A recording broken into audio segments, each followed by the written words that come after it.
నీలో నుంచి దేవుడు ఆశిస్తున్నాడు, నాలో నుంచి ఆశిస్తున్నాడు.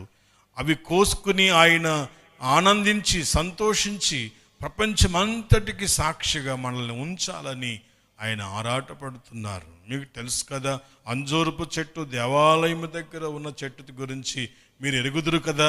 ఆ ఆకలి కలిగిన ఆయన ఆ చెట్టు నందు ఏమైనా దొరుకునేమోనని వెళితే ఆకులు తప్ప ఫలాలు కనిపించలేదు. ఆ చెట్టు శపించబడింది.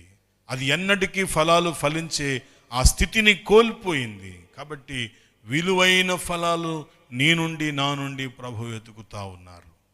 కనుక ఇప్పటికైనా మించిపోయింది లేదు, ఇప్పటికైనా ప్రియులరా మించిపోయింది లేదు. గనక ప్రభు సన్నిధిలో నీ కుటుంబము అనే ఫలము, లేదా నీ వ్యక్తిగతం అనే ఫలము, విశ్వాసము అనే ఫలము, ప్రేమ అనే ఫలము, మంచి ఫలము, అలా ఎన్నో